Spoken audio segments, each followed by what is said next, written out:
And accept this agenda with amendments to item 5, communication from the public. Oh, no.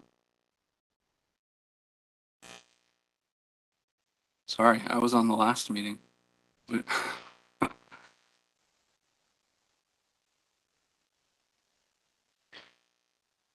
May I have a motion to approve and accept this agenda with an amendment to item 60, personnel report, and an amendment to item VIIIA, Ankeny Education Association MOU 2022-23 certified staff work year and work day, April 3rd, 2023 through May 31st, 2023, as recommended. Second. All those in favor? Aye. Opposed? Right. Let's all stand for the Pledge of Allegiance.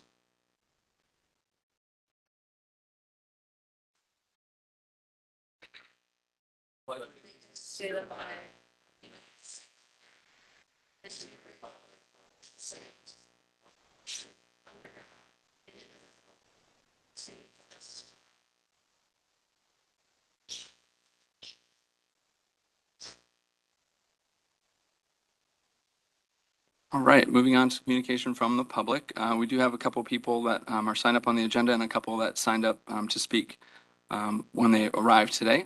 So I'll just read the statement for everybody. On behalf of the board, I'd like to invite you all to step up to the microphone with comments about items of interest or concern. Please begin by stating your name. Thank you for limiting your comments to 3 minutes so we can keep the meeting moving in a timely fashion. We ask that you remember Iowa law prohibits us from discussing specific employees, their job performance, or individual students. Thank you for your support of our school district. First up, I'd like to ask Todd Stiles to come to the podium.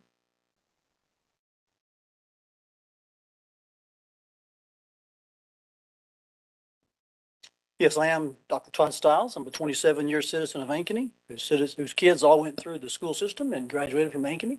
Began at the great East Elementary, so we love our city. It seems there's a current debate over the emphasis of DEI and perhaps a specific position designed, I think, to ensure it. I think it's been going on. I think the debate is good. Here's why: because debate helps us arrive at a wise decision. Part of that debate is often anecdotal evidence, actual events that show if this emphasis or positions that enforce it are actually helpful or harmful. Permit me to enter some anecdotal evidence that I'm hearing in our community. Questions I've been asked. Admittedly, this may just be hearsay. The board can find out from those you oversee the veracity of these reports. At the least, you should be aware of the questions I've heard. I'll just mention 2. I've been asked, is it true that at one of our upper grade schools, there's a set of students who walk the halls screaming, cursing, excused from class, and not accountable for any work? Yet they disturb and cause havoc in the school and to its property and to other students who are trying to learn. I've been asked, is it true that if a student has an episode in which they experience rage in a classroom, such as turning over tables, destroying windows, doors, even threatening teachers, the recommended course of action is to let the episode play out? Don't intervene or even discipline afterwards, but let them finish, even if it means destruction of property and or violence against teachers. If these are untrue, fantastic. I hope they are false. But if they're not, and the DEI emphasis and position are actually responsible to make sure students acting this way are given a pass under the guise of a right to education, I believe we'll only end up with more behavior that's like this. See, I don't believe education is a right that local government owns instead of parents, but a responsibility parents own with which they can allow the local government to assist. If the DEI emphasis and position are a cover for perversion, anti-authority behavior, violence against other students and teachers, or educational disorder, again, all in the name of diversity, equity, and inclusion, you should oppose this when it comes up again. If it's not, that's good. But this is why it's incumbent upon all of you to find out if this emphasis and position will make room for things like this or remove things like this. I personally believe behavior and actions like this should be removed from the school, not tolerated. It undermines education. I don't think I'm alone in this belief personally. I think the average parent in Ankeny, regardless of political party, if this anecdotal evidence is true, would not support an emphasis or position designed to increase anarchy and disruption. Mr. Again. Stiles. That's your 3 minutes. Okay, Thank you. Appreciate it. All right, next I'd like to ask Dan Beating to come up to the podium.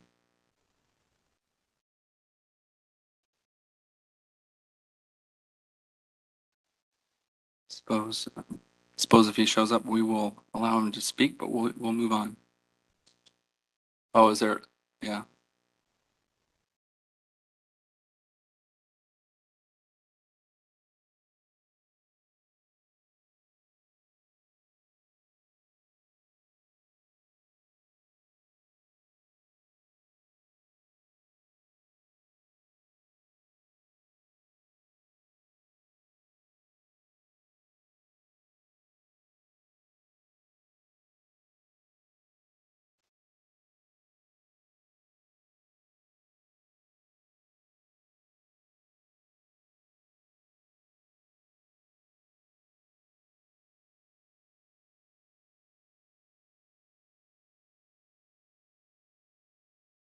All right.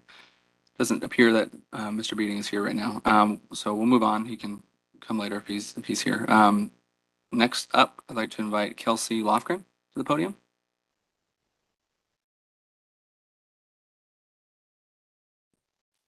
Hi, my name is Kelsey Lofgren, and I've been a teacher in the district for 30 years now. And it was difficult for me to hear the school board vote down the academic specialist position, using the idea that we're avoiding playing into the national narrative. Because I felt like in using that justification and saying that we must strike out everything in the job description that deals with DEI, we played right into that narrative that DEI is problematic and something to shun for fear of indoctrinating our children. As a teacher, I've had to recognize in myself how I perpetuate everyday exclusions. I will be the first to admit that I struggle with student names. I have had students for whom I did not remember how to pronounce their name correctly. And this is an example of an everyday exclusion where I made my student feel like an outsider.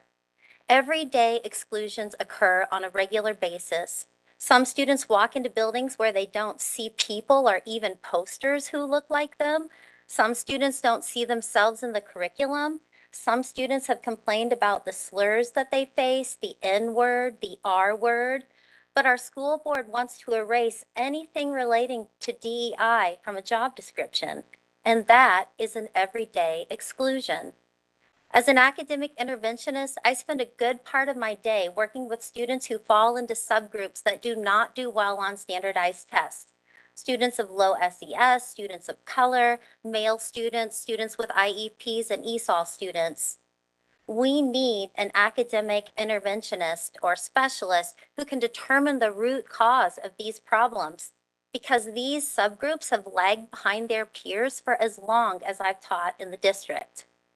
I used to believe that equity and equality are the same thing, synonyms of sorts. I've learned that they have very different meanings. Equity means recognizing that we do not all start from the same place, and we must acknowledge and make adjustments to these imbalances. Equality means providing the same to all.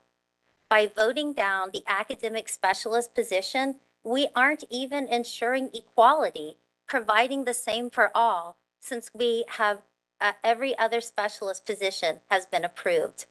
And that is an act of everyday exclusion. Please don't let the national narrative dictate your vote. DEI is only a 4-letter word if you make it that. Instead, look at the data, listen to the voices of students and families who are impacted, and put students, not politics, first. Thank you. Thank you. Next, I'd like to invite Angela Snyder.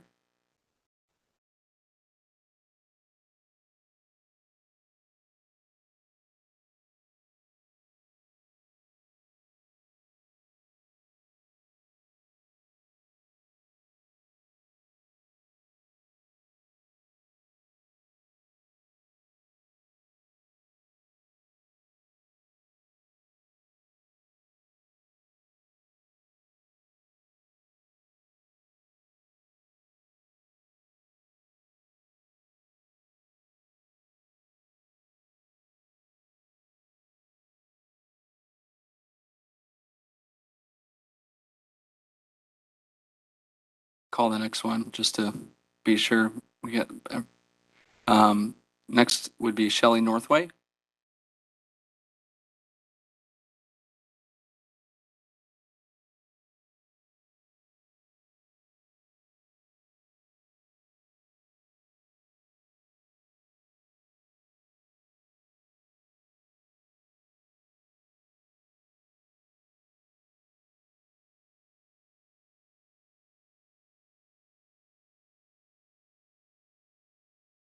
Hi, my name is Angela Snyder, and I teach severe and profound special needs in Ankeny School District. I'm not here to talk about teachers tonight, but I am here in support of our certified support staff, our associates, custodians, cafeteria staff, and office staff. I have a fear of public speaking among my peers right now. My hands are sweaty and shaking. My heart is racing. My chest is flushed. My voice is trembling. But I'm here pushing through that discomfort because what I have to say tonight is extremely important. These people, custodians, associates, cafeteria staff, and office staff, are the backbones of our schools. They are integral to keeping our schools running, and we cannot do our jobs as teachers and administrators without them. Our students with special needs cannot access curriculum in their environment without them. They do some of the hardest parts of our jobs working in education, yet they're treated like they're not important. They always go above and beyond for our students and staff anyways. One of Ankeny School District's core pillars is having an effective teacher in every classroom, an effective leadership team in every building, and an effective student-focused staff working across the district. Yet we can't even fill open positions or even retain quality people anymore. We shouldn't be reduced to hiring bodies to fill positions. Those bodies don't even stay for a full school year, let alone provide quality support in the classrooms and in their jobs. It makes our hardworking staff have to work even harder. It makes our new high-quality staff also leave. Sure, I can give you credit for increasing wages for new hires, but it's still not enough. We need to be competitive with similar districts around us, or we'll continue to purge our veteran support staff and not be able to hire quality new staff or even anyone. On top of that, it's insulting that our veteran staff, our good-hearted, hardworking staff, have put years into Ankeny School District in their jobs and are making less than current new hires. That's correct. Our staff that have been here 5 years, 10 years, maybe even more, make less than those that are being hired currently. This year alone, I've worked with around 30 associates. I can count on more than one hand how many associates that have been hired and then resigned because they can make more money elsewhere. Having 30 different associates in and out of my classroom due to shortages and resignations is not what's best for students, and it's not what's best for our staff either. Our high-quality people stick around because they love education. They love our students. They love making an impact. Our wonderful custodians are supporting my needs daily in my classroom, building relationships with students and staff. Our lunch staff go out of their way to accommodate staff and the needs of our students. Our office staff greet you with smiling, friendly faces daily while making sure every student is where they need to be. Our associates make sure students feel loved and safe, knowing someone cares about them.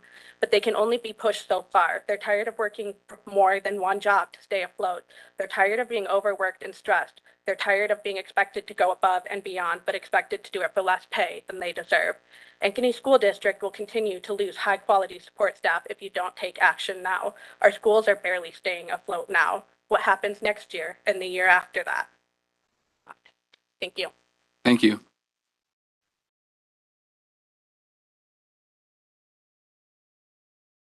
Shelley Northway.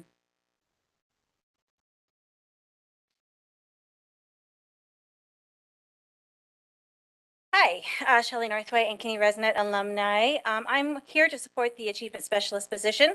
Just to be clear, I have attended the school board meetings and the work sessions. I was here for the West Wind audit. I have seen the data. I understand why this position is needed. I understand where and how this position will help our teachers and our students.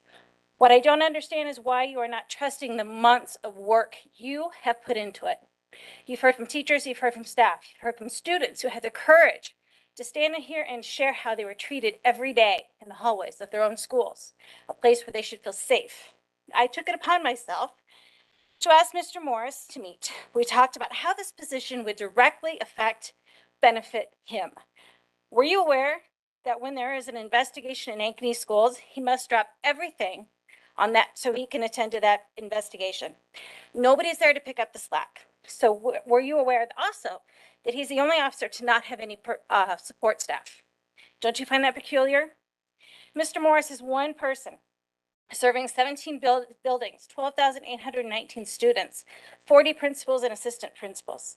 The first sentence in the summary statement of the Chief Diversity Officer is to be an educational leader and advocate for all students to achieve at high levels and demonstrate readiness for post-secondary and career pathways. All students, not just the top 80%, but every single student will benefit from this position being filled. As a reminder, 1,728 low socioeconomic learners, 983 at-risk students, 890 gifted and talented learners, 404 ESOL learners, 1,437 students with IEPs, and 430 students with 504s.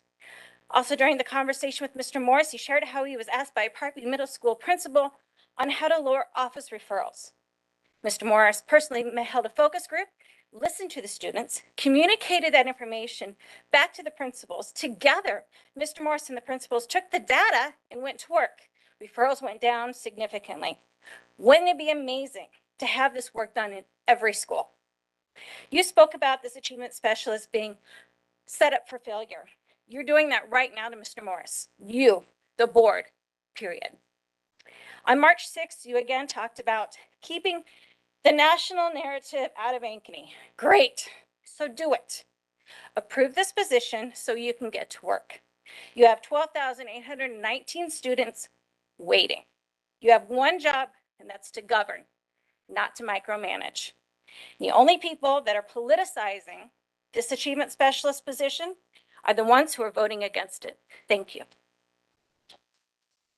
Thank you.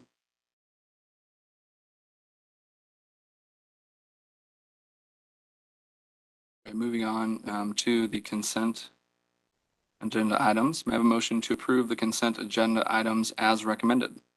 Motion. Second. Any discussion on the consent agenda? Seeing none, all those in favor? Aye. Opposed? Moving on to information only, item A, mock trial recognition. Dr. Pruitt.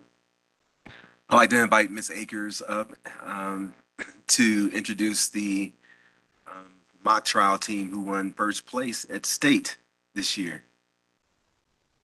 Thank you very much for having us.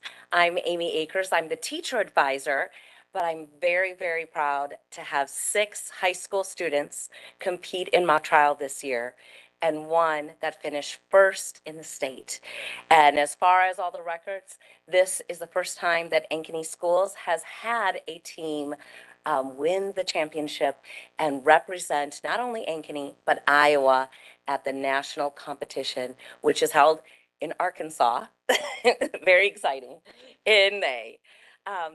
These students, like the students that are representing us here tonight, are involved in many things. And so some are at musical practice as we speak and doing other things, but we do have 5 representatives here tonight that are here to receive this award. So we have Marissa Larson Minor. Can you come up, stand up? Hannah Pross, Serena Cassidy, Hayden DeWitt, and Chloe Anderson. They are coached by an attorney coach, Marcus Miller and Joe Metzger. I just get to provide snacks and a place and do the paperwork to get them registered, but I'm very proud of them. Thank you for this honor.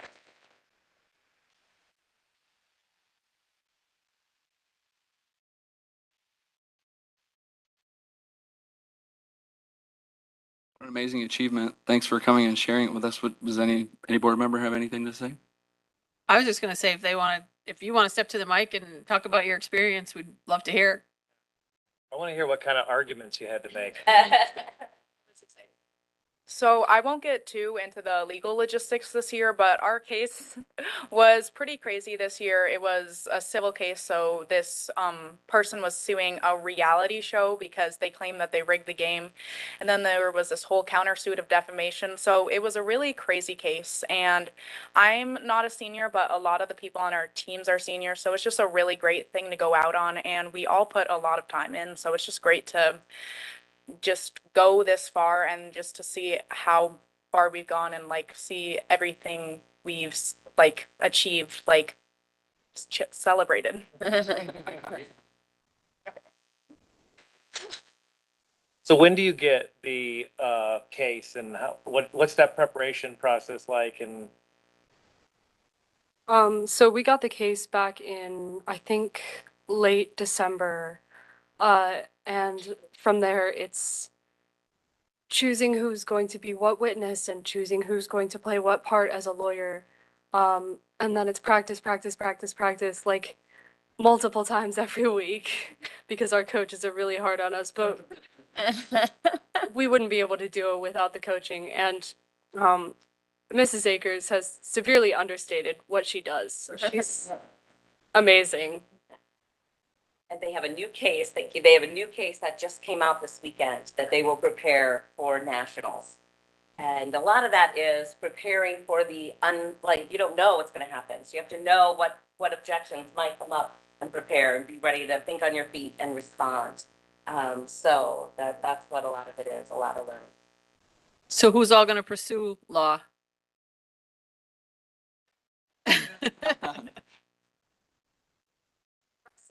Seniors that are here are gonna. Yeah.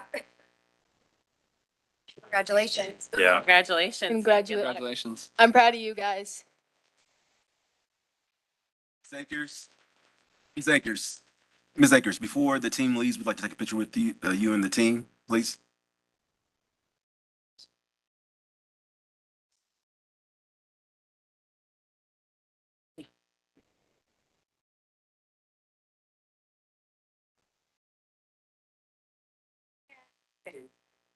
Yeah, let's just do it right there. That would be better.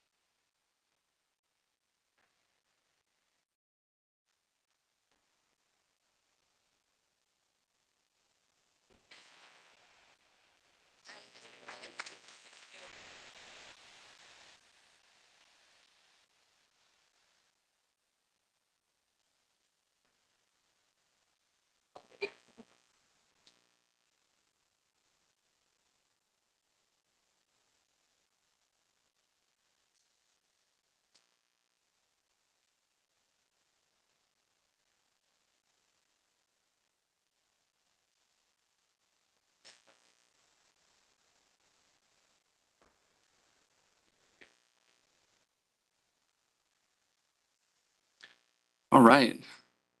That was awesome. All right, item B, 23, 24 student fees. Just answer if anybody has any questions. So you have a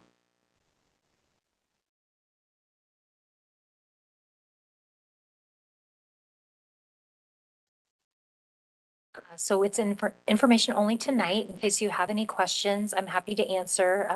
The majority of the changes are just in response to, we went back through and looked at our list of fees and the allowable fees that the Department of Education provides. And so we've made some few minor adjustments on some smaller items at the secondary specifically. And then we do have some restructured tuition rates on behalf of the before and after school program. I think in response to the changes in the calendar for next year with those no more late start Wednesdays and things like that. So just kind of restructuring that. We will be coming to you at a later date and time to review the fees for our athletic events, those ticket prices, as well as nutrition meal prices a little bit later when those become available. But I'm happy to answer any questions that you have. Perfect. yeah, great job. Okay. Moving on to old business.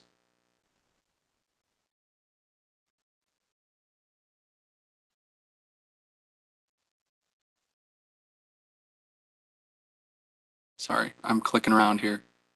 We're still getting used to a newer board system. Well, by we, I mean me. So contracts, old business contracts and agreements. May I have a motion to approve and accept the contracts and agreements as recommended? Second. Any questions about any of these? I had two quick questions. Under the illustrative math, that's the training, is that required, mandatory, or will teachers get that training at another time since that is during the summer time? I'm gonna ask Dr. Lindeman to come up and explain the training.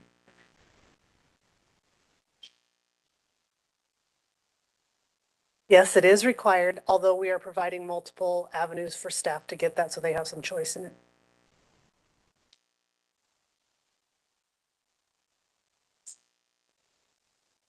I think I might need you again, Jen. Dr. Lindeman. So for the solution tree, the purchase agreement, that's for the big day that we're taking everybody down to the Iowa Event Center, right? That event, the solution tree purchase agreement for professional development, that's the big one at Iowa Event Center. Correct. Okay, that's what I was thinking. That was my question as well. I thought we had approved some of this already. Yeah. Okay. Just another word with it. So Al Neppel, our Director of Professional Learning, can give you specific details, but you did approve one earlier that is for this fall. It's a one-day event this fall for all staff. The one you're approving now is for the fall of 24, August of 24, and that's a 3-day event. And Al can share a little more. Yeah, we obviously know that this is quite a ways out from that date, but in order to contract and work with Solution Tree to set up, they are hosting the event. We are merely participating, but in order to get the dates and everything in place, we had to do it almost a year and a half in advance, or more than that. So, yep. Any other questions? Seeing none, all those in favor? Aye. Opposed? Right. Item B, we have a motion to approve resolution. Renewals and contract. We do all of that. Oh, I'm sorry. That's all under contracts and agreements. You really don't. I think we did A. It's A is all. Well, we Yep. did it all. That's okay.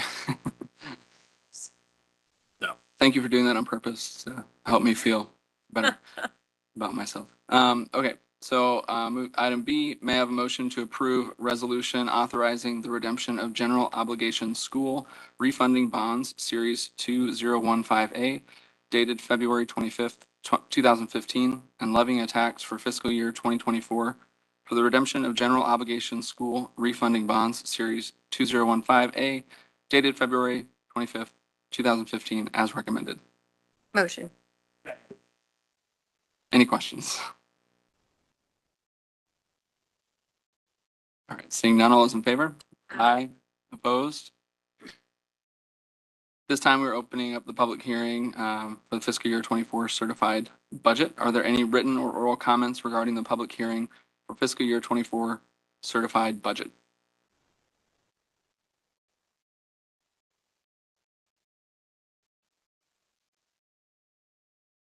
All right, seeing none, we'll close the hearing. May I have a motion to approve the fiscal year 24 certified budget as recommended?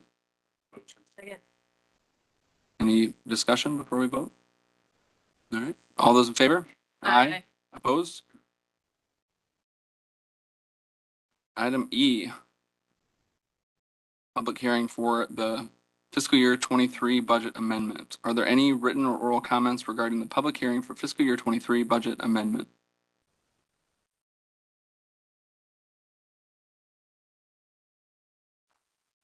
It's seeing none. May I have may I have a motion to approve the fiscal year 23 budget amendment as recommended? Second. All those in favor? Aye. Opposed? All right, item G, achievement specialist. Do we have any discussion related to this item? Exactly what is on the motion? What do we? So we're clear as to what we have on the table.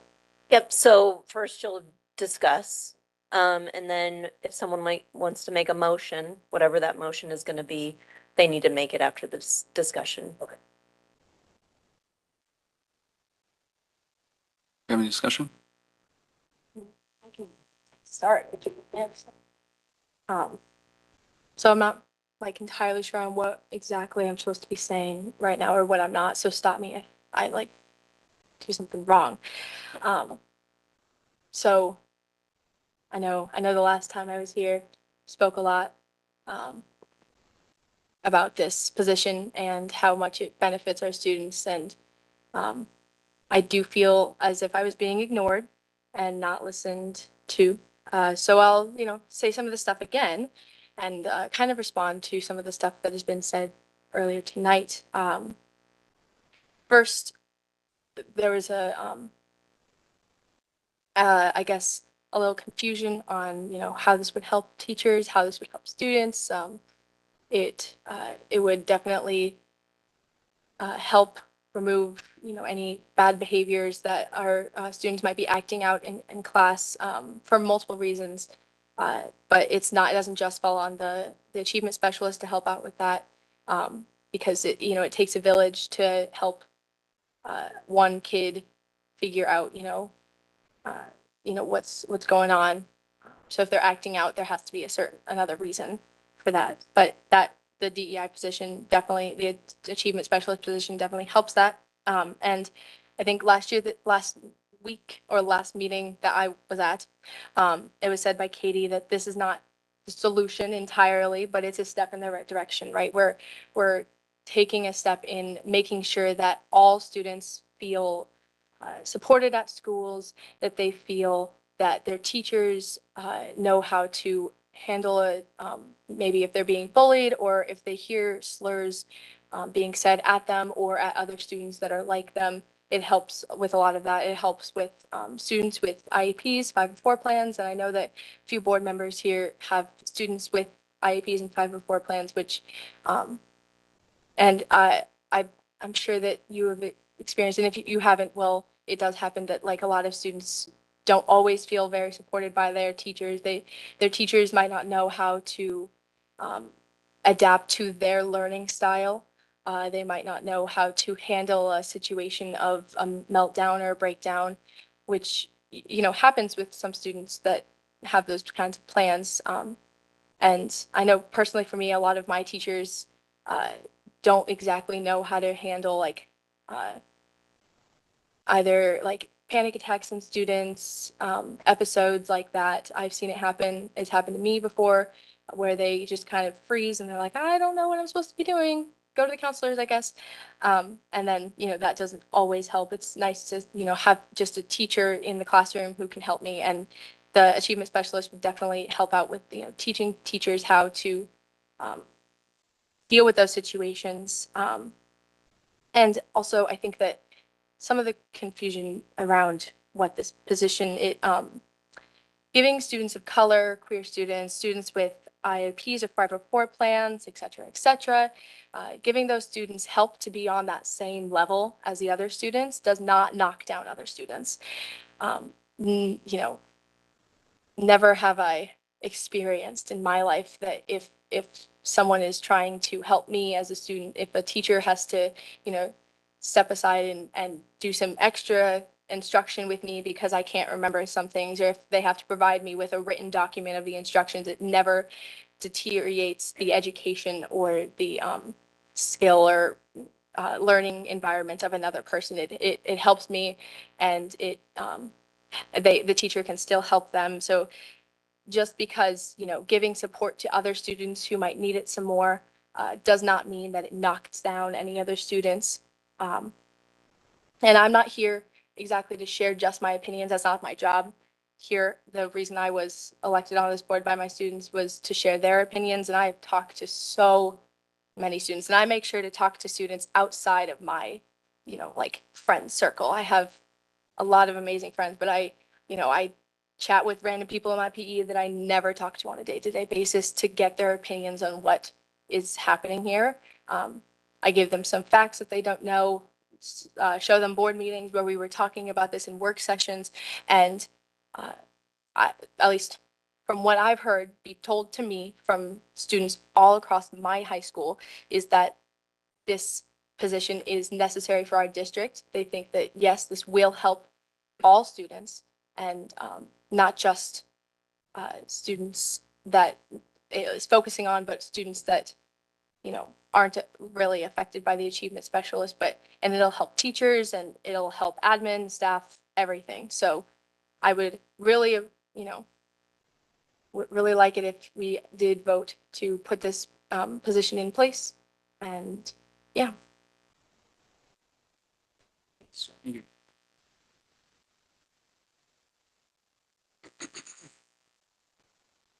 I don't know that my position's changed much since the last meeting. If you've listened to me over the years talk about root cause analysis and understanding data-driven decision-making, within the context of what Dr. Pruitt is trying to achieve, I wasn't able to be here in person last time, which makes conversation difficult, but, what I was trying to articulate, and understanding our charge to give him the support tools. In the midst of that, we all know the district can't run itself, right? And so there's debate and argument around how big should administration be or not be. And there's valid reasons for that debate. Something that I feel that Ankeny has done well over my tenure in terms of the balance between the student number of students and admin ratio and trying to keep that balance, right? Because if the work is necessary, needs to be done, and we have systemic work, where does that happen? How do we get things done?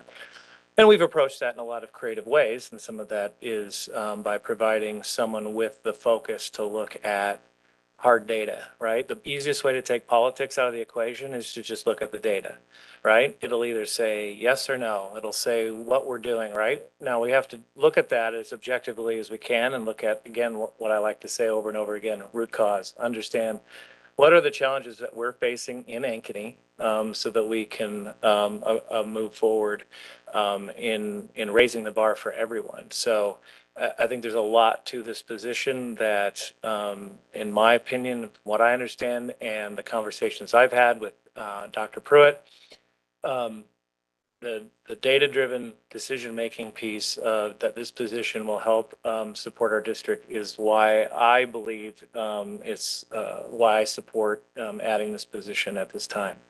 Doesn't mean we don't have a lot of needs out there. I mean, every day, whether that's like we heard earlier with our support staff and associates, teachers in the classroom, there's those needs are always going to be there, and we have to come up, Dr. Pruitt specifically and his team have to come up with those creative ways to figure out how to best get that done, right? And he's asking for this position. I feel like in his charge, it can do us well. So that's my opinion.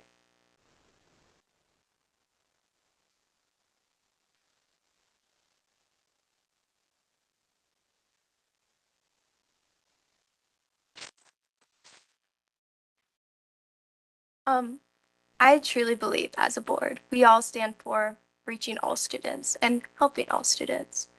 I think looking at the things we've been looking at the past few months, that's been the constant to reach all students.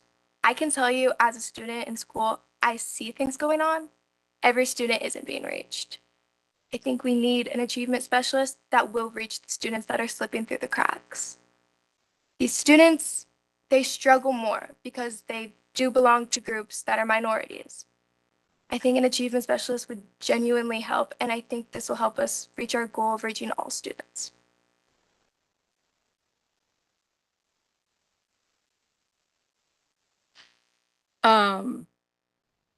I agree with Aaron. I mean, it's all in the data. The data is the data. That's hasn't changed.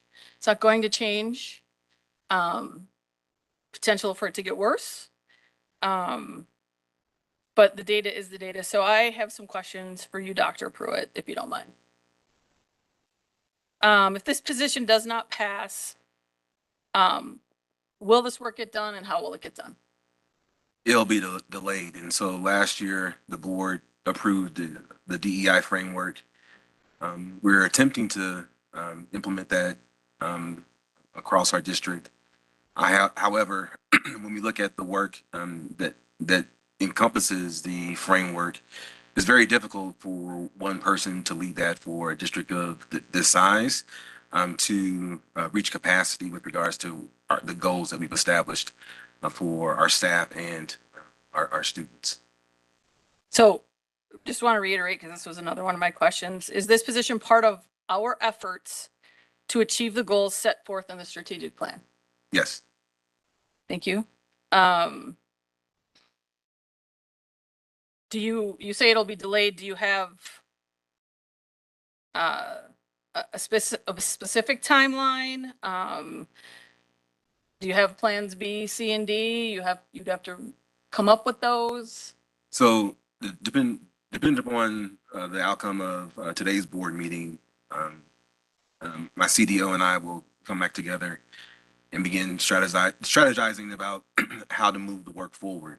We have a talented team with regards to our executive directors, our academics team, the specialists that we work with, that he works with.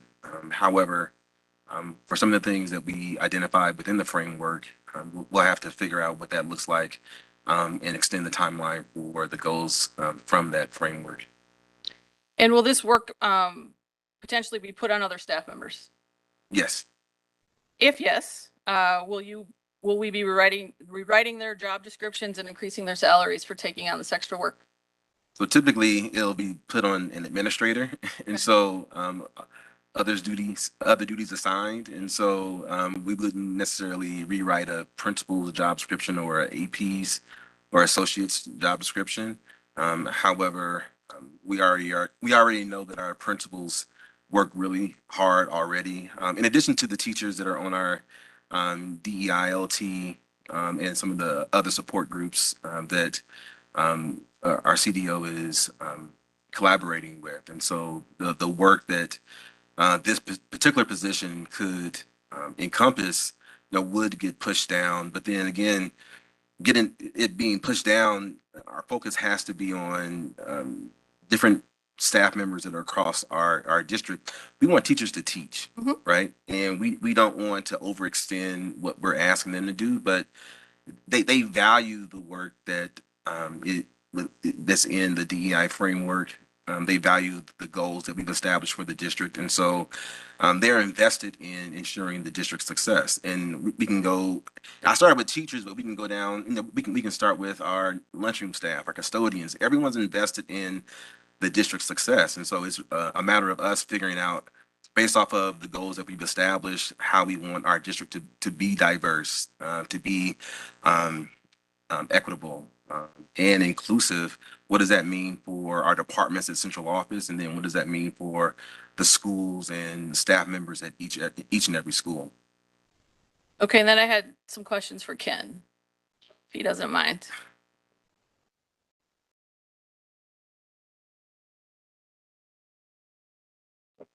So do you feel the students that are a part of this achievement gap that we're trying to address, that hasn't been addressed in years and years and years, will they be immediately and directly impacted by the work done by this position? Yes, but it depends on what do you mean by immediate. Immediate actually wasn't in my question. I just Okay, threw that only because I say that, achievement gap, Yes. it took a long time Absolutely. for this achievement gap to Yes. come. So it's one position We've been working to get here. with a department of one, which is not a department. That's oxymoronic, but that's neither here nor there. Yeah. It will certainly help, but it won't be the silver bullet. Yeah. Right? But it will help as a school district of our size that's continuing to grow on a daily basis. We have a lot of complex problems that we currently approach with analog solutions. And so this will help with the complexity in understanding, to Aaron's point, the root cause. And some of the root causes we know, we need to get better at understanding it and becoming more adept with identifying and coming to terms with how we perpetuate some of those root causes, right? And just so you know, we have this wonderful DEI framework that our communications department, shout out to Samantha and her team.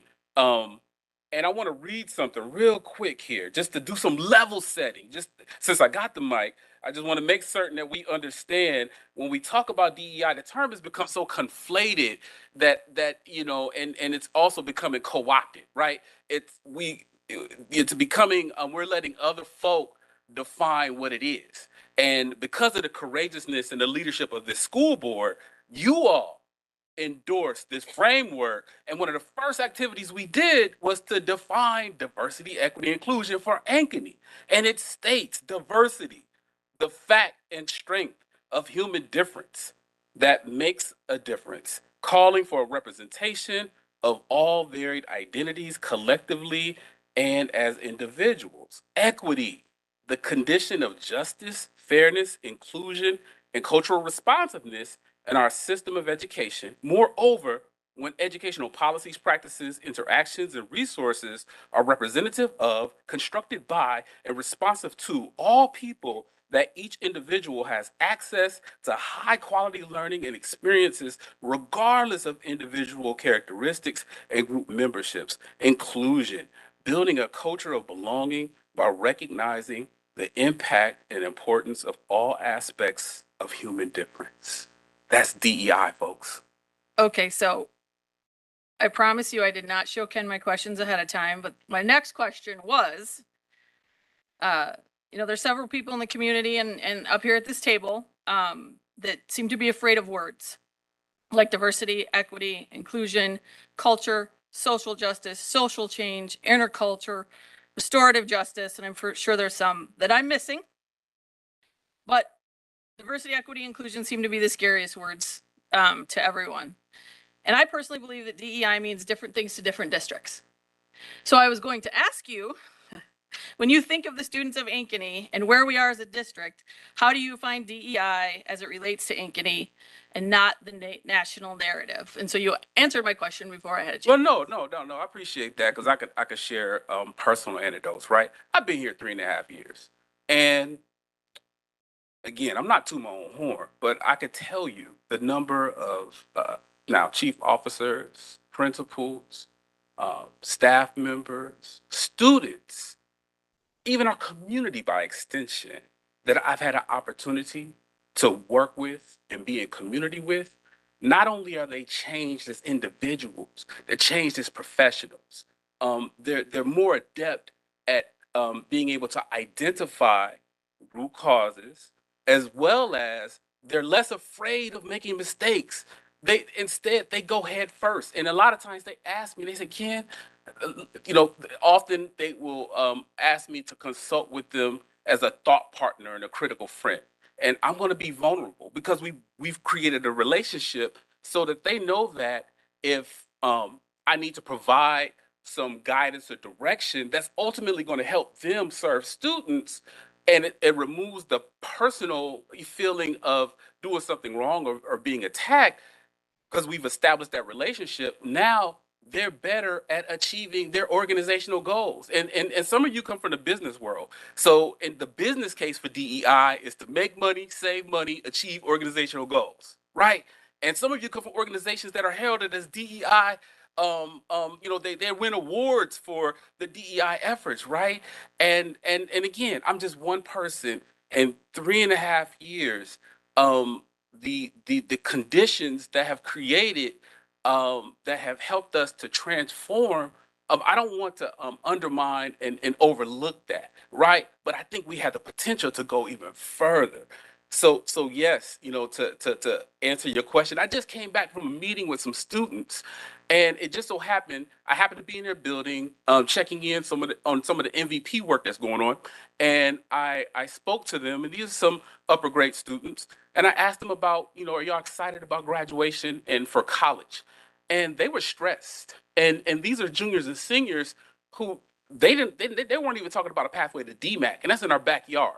They said a lot of them were first generation, right? So, I'm thinking that's a gap right there. But because it's only one me and I have goals, department goals that don't always allow me to go deep and do some of that research to find that we're not reaching all of our upper class students and equipping them with pathways, whether college or trade or whatever that may be. There's some gaps, and this is, I can't say it's anecdotal because I just came from the meeting, and so I gathered staff, Ms. Lofgren, and a counselor from her building to talk about, let me introduce you to some people that may be able to help you remove some of the stress and connect you to opportunities to help you to achieve whatever it is you have your mindset on. And so those are some of the things that go on a regular basis. Students and staff don't feel a sense of belonging, or they haven't mastered how to navigate this system, because unfortunately, we have gaps in the system that don't address, every particular experience. And I don't think that that's malicious on our part, but it's still, we have to take ownership of that.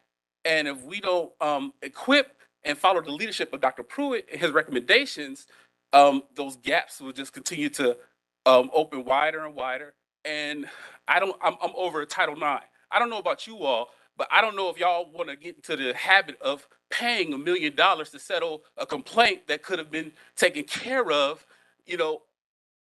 under my watch, right? And given the tools to be able to investigate when things come up, as opposed to, again, I said the business case, making money, saving money, achieving organizational goals. I don't know if fiscally we're in the business of, giving away money for things that could have been taken care of, or you get to the root cause, we take out the conditions for those things to exist. Okay.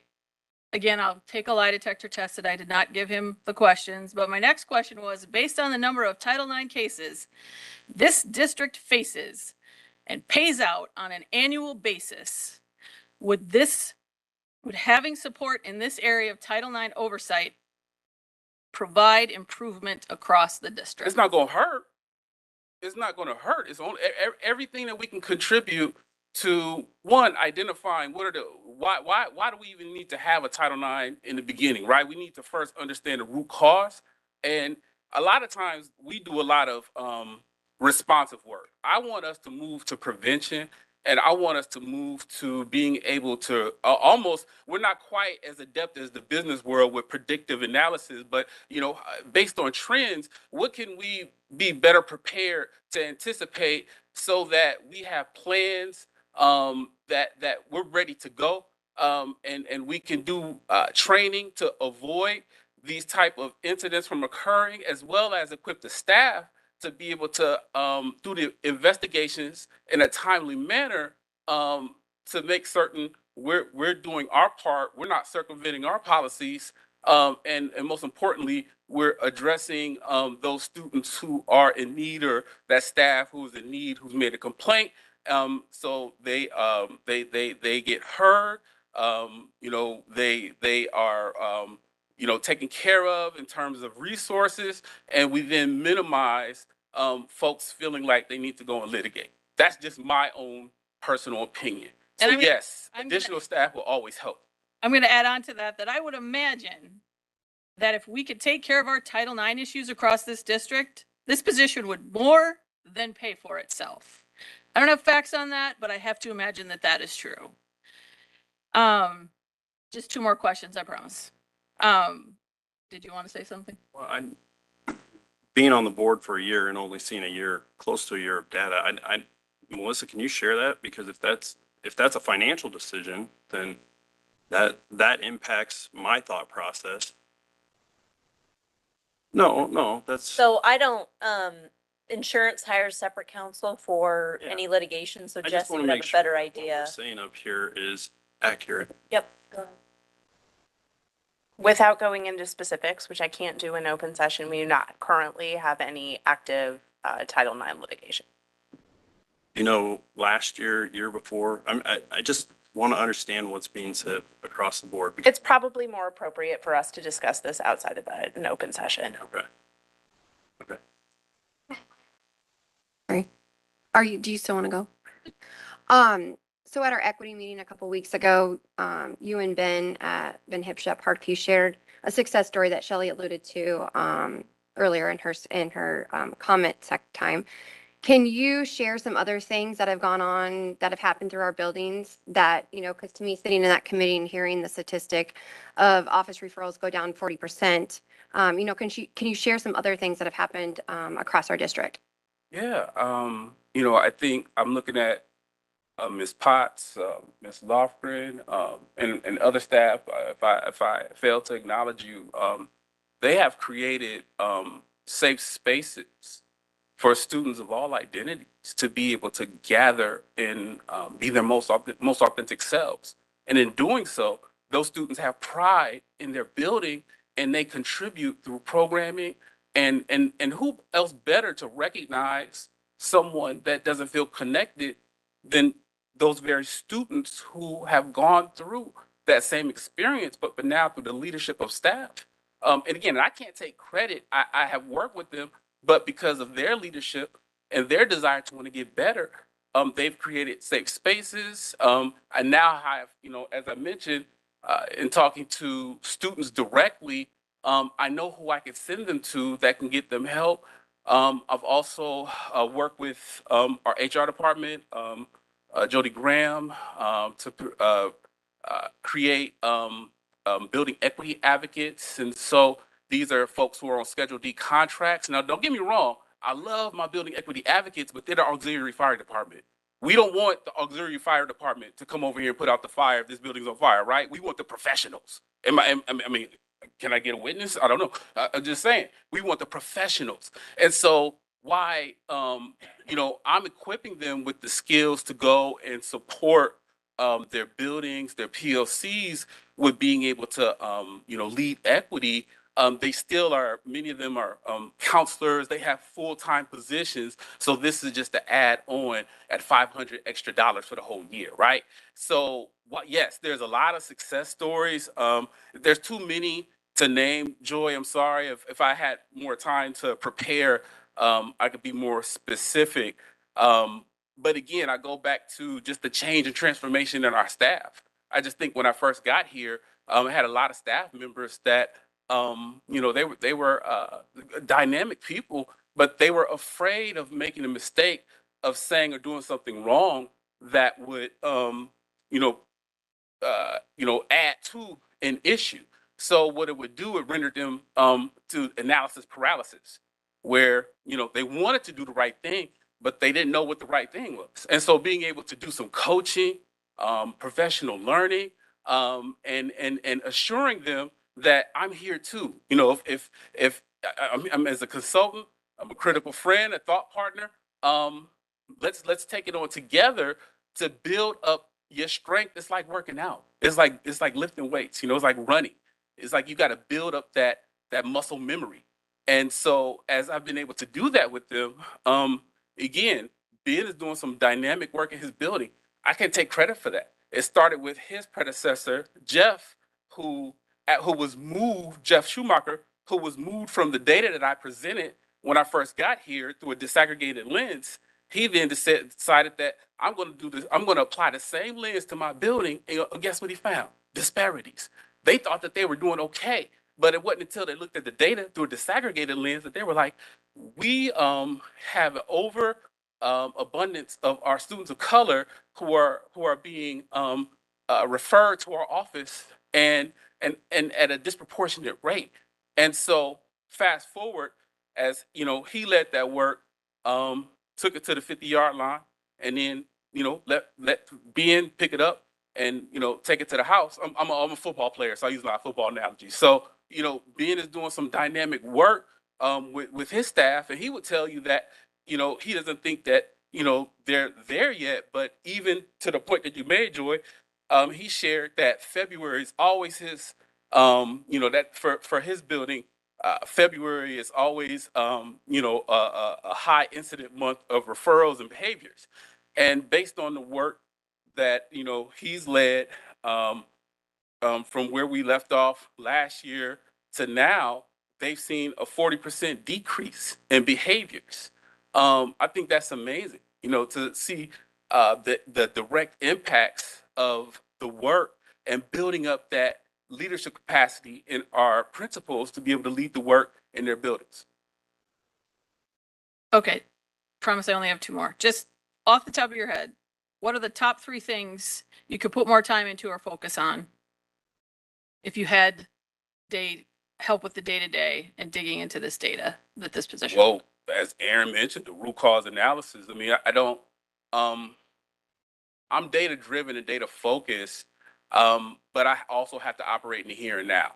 So I don't have the capacity to be able to do the analysis or even predict where we may be in certain areas because my time is and attention is focused on implementing the MVP program, supporting principals and building their capacity to lead equity, and currently working with some of our equity-focused groups to build out equity goals and to build out rubrics and other support mechanisms to help us to fully live out the DEI framework, right? But there's so many other things that I think that we can become more sophisticated and have a little more expertise in. And again, I pitched an entire office to Dr. Pruitt of like about 10 people. This is just one position, y'all. This is just one position. And again, I am an office of one. That is oxymoronic. And I don't even have a support staff. It's just me.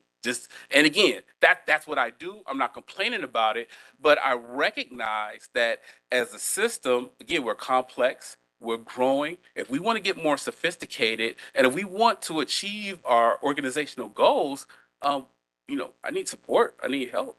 Right. And I don't know if I even have the sustainability to keep, the work that I'm doing now is not a sustainable model. Right. So, I'm soldiering away, but I don't know for how long because it's not sustainable. And then my last question is, I've heard rumblings of questioning your ability to be a leader. I'm sorry. I'm gonna ask this. With your educational experience and background, do you feel you have the skills to onboard this position, orient them to our district and our kids, set them on a path toward success, and then continually mentor them so they are always improving, and in turn, the district is always improving? I'm laughing because y'all clearly had not read my resume. Y'all clearly had not read my. You wouldn't have hired me, and I've added some additional. I've added some additional medallions to that resume. I know what I'm doing, and I've done this in higher education. I've done this in K-12.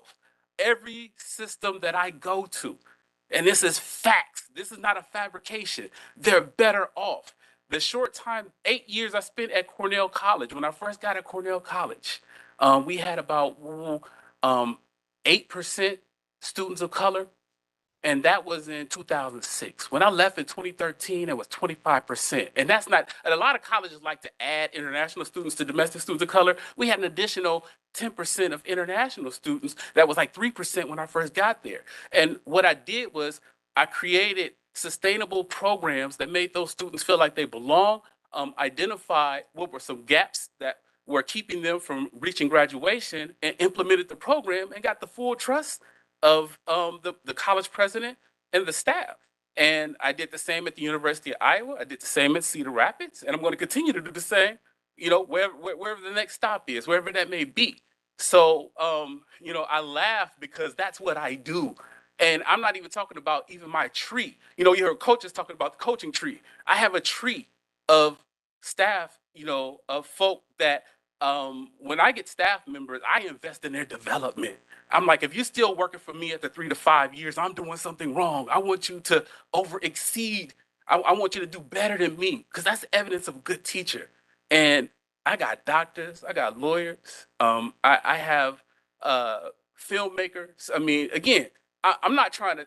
It's not my place to run down my pedigree. But since you asked, I'm going to tell you. and this is just anecdotal, but I'll be more than happy to give you all my updated resume. And I am a doctoral candidate at Drake University. Yes. And again, I was a first generation student that a counselor said, "You're not college material. You should go to the military or go to a trade." And guess what? I was teaching at a Research One institution, being the University of Iowa, faculty and staff, DEI, to support their work at a Research One institution in Iowa. So yes, Director Tagliarini, I am more than qualified, skilled, and capable. I have the receipts to show my leadership acumen and how I will continue to make this school district as great as you all allow me to be. Thank you. That's all my questions. I wanted to bring up Ms. Dirks again to just clarify some information she shared about Title IX. I'll be really, really quick. I think I was just brief in what I said earlier to your question. And again, I don't want to go into a lot of detail about our litigation posture here. I just want to clarify two things. When we talk about Title IX, we are speaking specifically about sex-based discrimination. There are other forms of discrimination, you know, based on different protected classifications that also can result in litigation. So I want to make sure when we hear Title IX, we are not thinking about race, disability, other things that might result in litigation. So that felt unclear. And the other thing I want to say is, being your question was directly about like pending litigation, so being sued, as opposed to complaints being filed with a governmental agency like the Iowa Civil Rights Commission or the EEOC. So oftentimes, if somebody has a complaint of discrimination of some form, those are the kinds of things that we are defending. And the district is routinely engaged in those kind of administrative actions on matters that may fall within Title IX or otherwise. But that's about as specific and vague as I can be at the same time. I just didn't want anybody to make a decision feeling like there's nothing happening related to any protected classification. And I should have said this position works related to Title IX, bullying and harassment and systemic concerns. So that's one of the job descriptions. So I lumped it all into Title IX, which got it. I just been more descriptive in what I said, but it's not a critique of that. I just want everybody to hear Title IX is one subset of the kinds of things that might result in litigation. Thank you. Thanks. That's why I asked, is making sure. So from the last meeting till this one, I'd like to say we all tried to reach out, do whatever we could to engage, communicate, learn, listen. One of the things that either is a misconception coming out of this board table right here or a misunderstanding of the job description that I heard was this individual would be in the buildings, hands-on all the time. I don't disagree that people need support. Not everybody needs support to get their jobs done. But can we clarify that for me? Is this individual in the buildings? Are they assisting with building out our framework, implementing where is this position? So it's clear for the public what they will or will not do. Similar to the reading specialist, the math specialist, the SEL specialist, the gifted specialists that are central office based,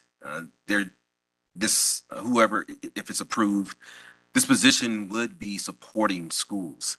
Will they be going to each individual teacher? No. However, with the building improvement plans that the principals and their ILTs develop, they will be supporting implementation of those building improvement plans. They'll be looking at data. They'll be identifying a system around helping schools with root cause analysis, building reports with regards to some of the data that we looked at in our work sessions to dig a little bit deeper around, why are certain students performing in a certain way.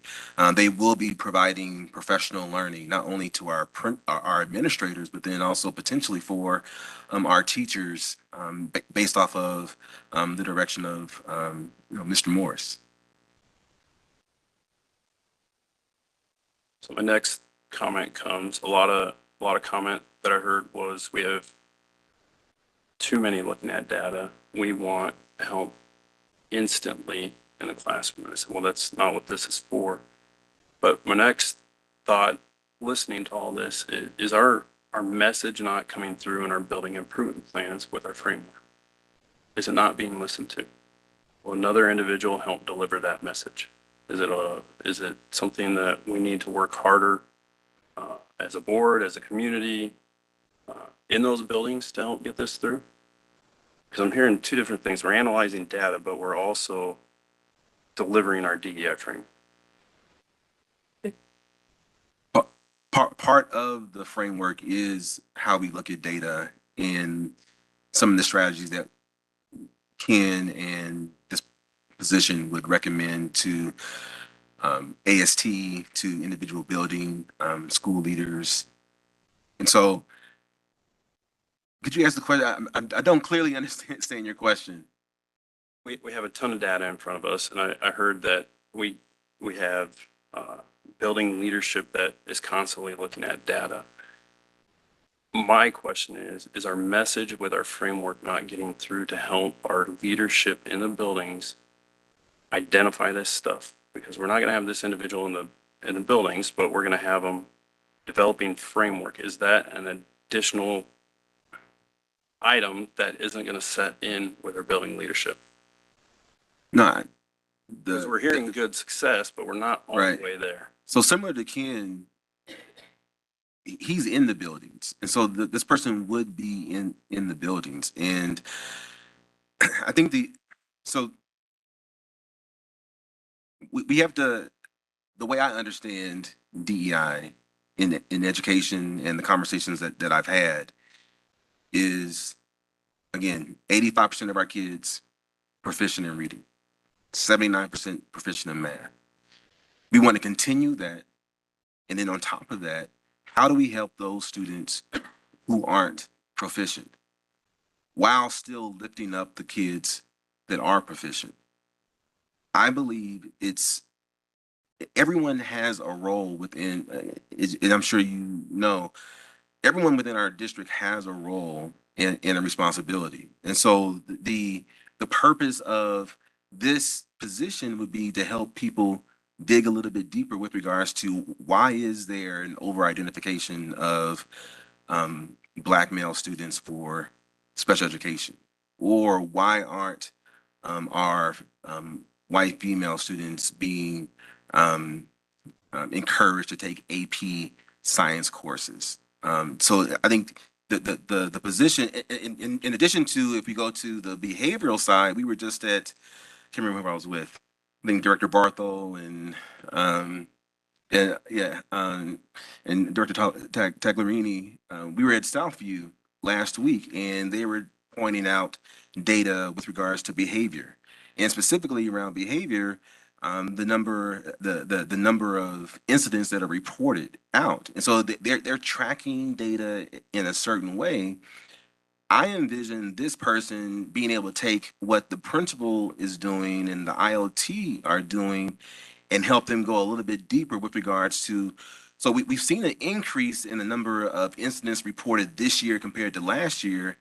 Could the reason be because we're doing a better job of reporting incidents compared to our previous year? And so it's having someone else be able to help our administrators, our IoTs go a little bit deeper with regards to their data. Yes, we're all looking at data. The issue is, are we asking the right questions? I think on top of that, Josh, it's the systemic view that's what central office brings to the equation, right? In understanding how to support not only just the buildings and what they're dealing with internally, but what are we dealing with systemically so that we're, either not reinventing the wheel or helping solve it across the board. So it's that higher level purview that is hard to get out of the building and then back around the horn, right? So I think that's, in my opinion, all of the specialist roles is it's what they do is they cover the systemic point of view for us as we are trying to fulfill our mission and vision. And we've only really talked about academics, so the diversity, equity, inclusion could be, it could be a lens around how we look at our human resource department, our budget department. And so we've only talked about a small portion of the work that the chief diversity officer and this achievement specialist could engage in, that focuses not only on the classroom, but then also on, as has been said, a systems view around our organizational structure, operations, in addition to the academics.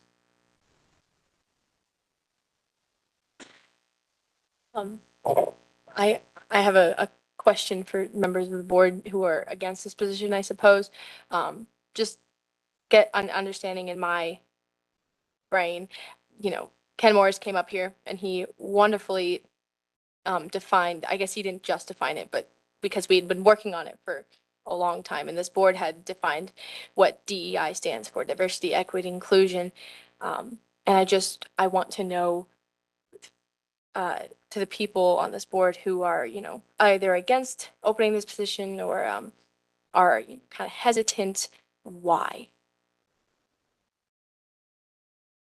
I wouldn't necessarily say I'm against it. You know, we all supported the DI framework unanimously last year. So it's not against it. I think where I was, you know, last time is this has been great conversation tonight. I've had great conversation with people over the last couple of weeks, just hearing their concerns. You know, part of our job up here as a board is to, you know, support Dr. Pruitt and his vision, and is also to be the bridge between the community and the district and vice versa.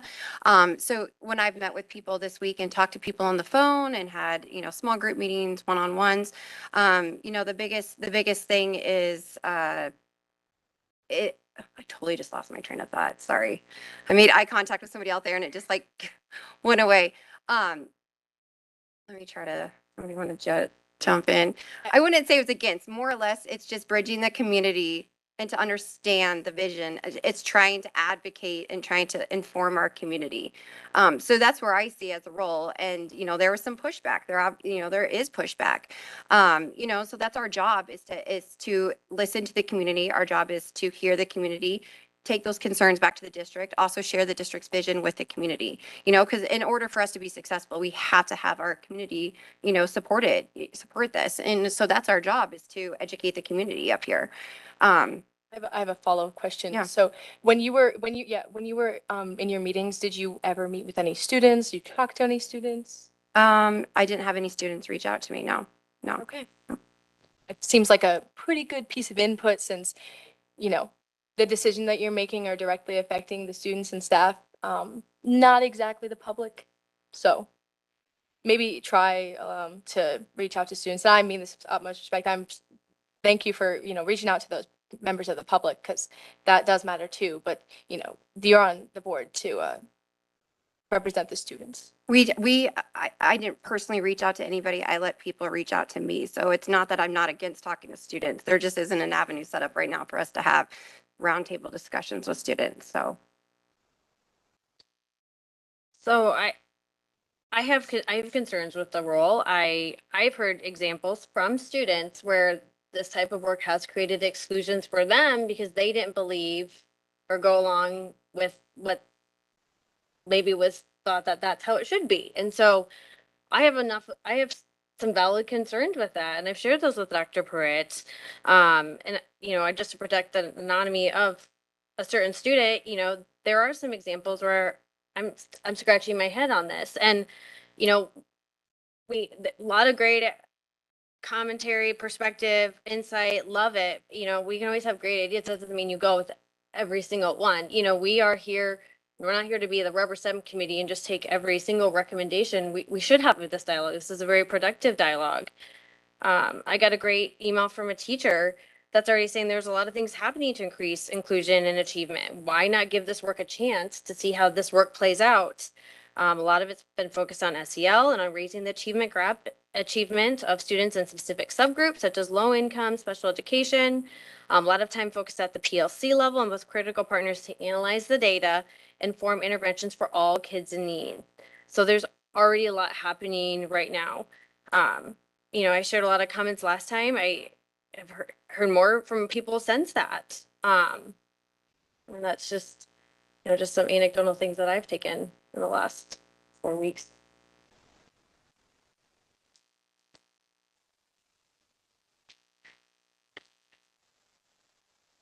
I didn't know if anybody else wanted to respond to Gemma. I don't have a response for her, so I didn't want to, you know what I mean? I didn't want to jump in, that's all. But I do have something to say, so put a pin in that. I think, I guess I'm not going to add much more than I did last time. I haven't moved in my position in my support of this position. I think I, I took away three big ideas today that really narrowed this down for me. One, um, the idea is to get towards more preventative and reactive work. And that is the idea of the package of folks that Dr. Pruitt has put forth. Obviously, we added literacy and math people last year, and we're adding more this year. So the work has already started, to your point, Sarah, but we can always continue to get better with it. I think the second thing we talked a lot about, we have a lot of data in front of us. I think it is new, relatively new in the system to look at it from an intersectionality standpoint. So layering data on top of, so not just looking at boys and girls, but what is the gender gap within IEPs or socioeconomic status. I think that's a very new way to look at data for us. And so I see this position supporting analyzing data kind of with a new lens. And then third, obviously thinking about, I think we've built great data systems, but that root cause component is what's new to us, like really diving into why are we seeing these gaps exist? And then obviously, that's always a bit of a guessing game in some ways. So you've got to try something, and that's that continuous improvement cycle, right? So what are we going to try in our building improvement plans or across the district to try to address the gaps that we're seeing in the data once we do some root cause analysis and then continue to monitor that data. So I just see this person as somebody who's continuing that work of, like I said, we're getting new with that intersectionality, but just helping move the district along from your, like what you said, is at the systems level to build those internal frameworks and protocols and processes that are going to help move the whole system forward. Because these data sets, especially looking at them under a new lens, I think are just going to need additional support from the district level. And just lastly, I have been in the leadership team meetings this week with Joy and Ryan. So as part of just going a little bird walk, and I'll come back, guys, I promise. We're going to have a board retreat, I think, once the school year gets out. And so as part of that conversation, leadership wanted to revisit potentially looking at our board handbook, which we all will admit we've maybe not spent as much time with as we need to. And so that was emailed to the three of us to look at. And this particular quote from our board handbook really jumped out at me. It felt very, very timely. And so I just wanted to share it with all of us, or with my colleagues up here. Board members should always be better informed about school issues than the general public and make decisions based on facts and data, not public opinion. The best board members create public opinion, not react to it. The most effective board does not leave to chance the promotions of its schools and school districts. Rather, it has a plan for promotion that involves all board members, staff, and students. So I just share that because I do think it is valuable. I would never want to send the message that I don't value and listen to public input by any way, shape, or form. That is a really important part of our job. We are accountable to the public. But the component about staying better informed and making decisions based on fact and data just really brought me back to all the work we did in our work sessions and how, I think Dr. Pruitt took our charge walking out of those work sessions and really built that package of staff to support our schools in the way that he thought was best. And that it just really hit home with me right now. So I wanted to share that with the table. Bring back to my question, does Ryan or Josh want to answer? I know that you guys both, kind of seem hesitant towards it. So I would like to hear at least. I think we have more things to tackle based on what I've heard. And I don't think one position, as Katie said, is the be all end all. Ken, you made a statement you needed 10 people. I never heard that in our one-on-ones.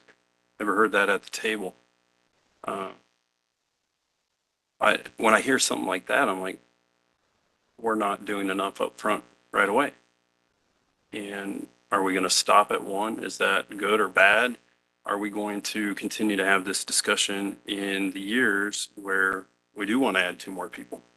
Are we going to be back in the same position as a board, maybe new board members, arguing over the same thing, debating over the same thing? stirring the public up over the same thing.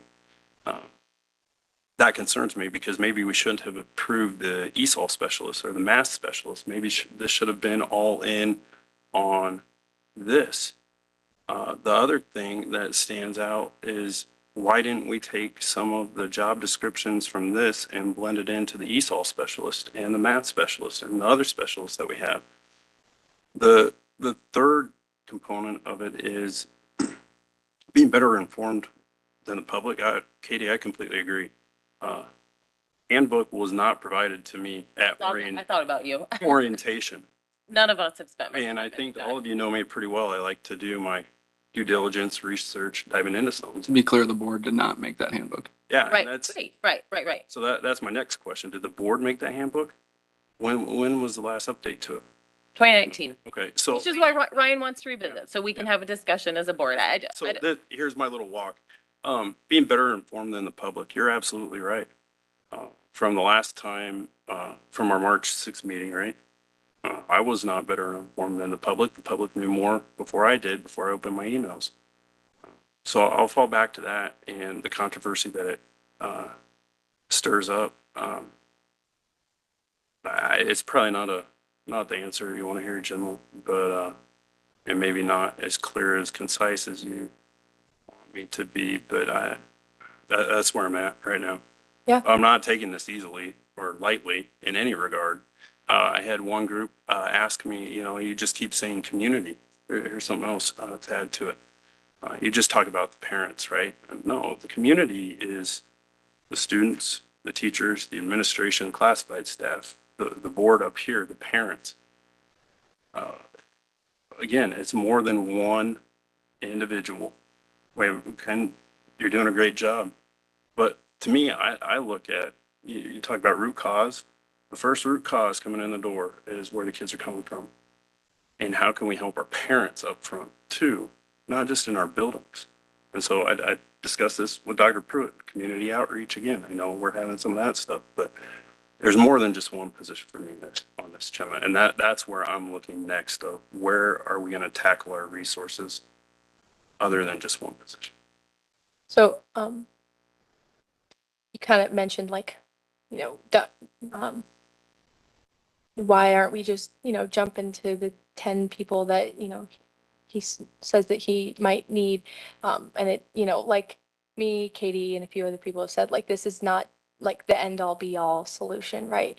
This is just a kind of step. And, I would like to, ask if this was a proposition to put 10 new people in that position instead of just one, would it go through? Because I don't think so. I think that would be too big of a jump for some of these people on the board. And I think that would get denied immediately because it's just the little steps, and this will impact the well-being of students. It will make our students better all around. Just this one person, because Ken Morris is doing an amazing job. He said it. There have been so much improvements, and there is still room for improvement. We look at the data and we're seeing that, members of minority communities, students of the minority communities in our schools are not performing as well as their white counterparts and their straight, cis, these more standardized counterparts so I think that this one position would actually do a lot. And, I think Sarah kind of touched on this is, Ken Morris has been in this position for 3 years. We've kind of seen how much improvement has come from his position. And I think that, adding another person to help would also further that achievement in our school. It would help those students who feel marginalized, who feel like they don't have a voice. They can't talk to their teachers, ask them for special instructions. They can't ask their teachers, hey, this kid just called me the N-word and this hurt me. I don't know what to do. Can you help me? Because kids are kind of scared of doing that. I've been bullied for so long for being, bisexual, for being a woman who is outspoken. I've been called many names. People have said that I'm disrespectful. People have said that I need to just step back. And I don't do that because I know that I have people who support me. And I know that even when, I have teachers who support me, staff who support me. I'm privileged in that way. I know there are lots of students who would love to come before you at this board meeting, next board meeting, and they would love to share their opinions, but they're terrified because you guys don't support them. I know that because I've gotten students who have told me, I really want to come speak at that board meeting. I really want to tell them what my high school, what my middle school experiences were like, but I'm scared because all they're going to do is judge me. Related to that, I would encourage you to work to find other avenues to get that information to us. So if it's working with the building leadership or Dr. Pruitt to get those voices, we can gather information without somebody feeling like they, have to be with us. So know that that avenue is always open. It can be open in other ways. I do want to come back to that board handbook before it sounds like I was speaking out of the line. Those were not the words of the person that wrote it. They were actually citing like research around effective board. So it wasn't like, a previous superintendent or something. And then just Josh, I'd give yourself more credit than that. You participated in all those board work sessions with us. So I do think you had a lot of information as we unpacked the audit to look at that. Yeah. So I'm just wondering what other manuals are out there that I need to go that's find. it. That's it. That's it.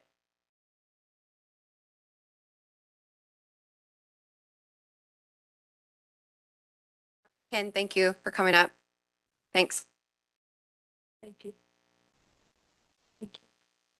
Well, my thought, I know you had to leave last meeting, and potentially this meeting too. So, I shared a lot after you left last meeting. So I don't necessarily want to make this time go any longer than it has to.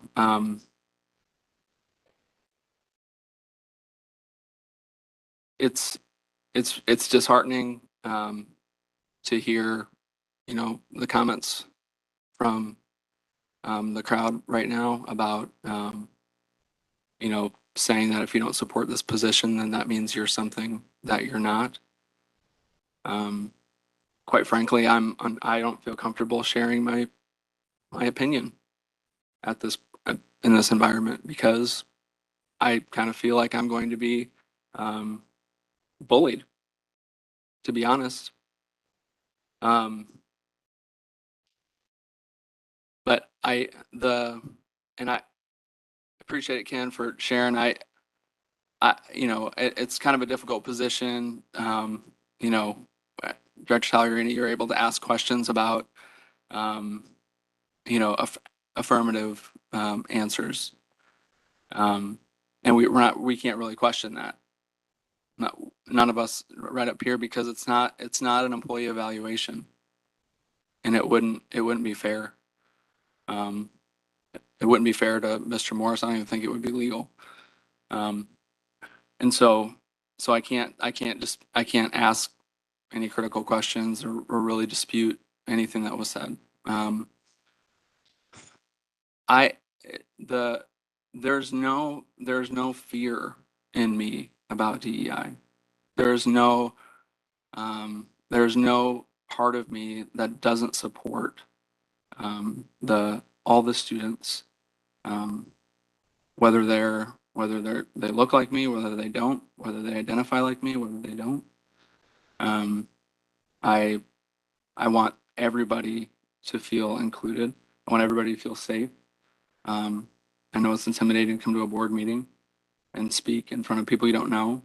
And it's easy to mischaracterize people you don't know when you haven't had a chance to get to know them. There's a strong part of our community, whether that be parents, students, teachers. I've heard more from teachers this last week than we had in the previous week, and teachers are terrified of speaking up about their opposition to some of some of the things they're being asked to do in the name of DEI. There are students who are being bullied in the schools by people who you're saying are being bullied elsewhere. They're being bullied in the schools for the same reason, but it's from people that are advocates of DEI. And so, and not only that, we have a whole slew of people that we're talking about all of the good things that could potentially happen if a position like this was implemented. An honest conversation with yourself would also inquire, are there any potential negatives of this position? And if you can't honestly think about that and come up with one or two things, then you're not giving this a proper thought. Because there are negatives to this. There are people that do feel like if this position is hired, that they're being targeted. I know. It's you find it hard to believe. I know. It's fine. I'm not here to convince anybody. I'm here sharing what I'm hearing from all parts of the community. And my personal opinion, based on my experience in the private sector as it relates to organizational leadership, is that when there's so much rhetoric around a position like this, not even the national, just the community, when there's so much rhetoric like this going on, that it's not a net positive to do this right now. It will create division, more division than there is right now. And I know you probably don't agree with that, and that's fine. That's okay. But I talked with Dr. Pruitt and asked that same question. If this isn't approved, does that mean this work is dead in the water? And he said no. Will it be delayed? He said it will be delayed. He said it will continue. We'll figure out a way to do it. And so that's where I'm at this point in time. And I've spoken with other types of organizations in the Des Moines community that specifically help our minority students who the traditional learning atmosphere just isn't conducive for them, so they go somewhere else for help. And even they're saying that the work needs to be done different. And so I understand you're not going to agree with me. I understand you probably think I'm crazy. And that's okay. I'm fine with that. I'm not afraid of that. I'm not afraid of DEI. What I would like us to avoid is to cause a further divide in this community and in our schools, because we didn't want to dig in and try to figure out how we could do this work in a way that the people can understand, the people that are going to do the work can understand and move forward with confidently and totally buy in on. And so that's where I'm at. So are you ready for a motion or not a motion? Whoever wants, yeah, I mean, if you want to do a motion, let's do it. I didn't want to squelch anybody else's discussion, but I felt like we've had a lot. So I'll go ahead and just make the motion to approve the job description as is. Obviously, I already mentioned I supported it for the reasons I did, as a mechanism to get it on the table. Second. Any further discussion? Everybody ready to vote? Do a roll call vote. How do we do that? I don't think that's necessary.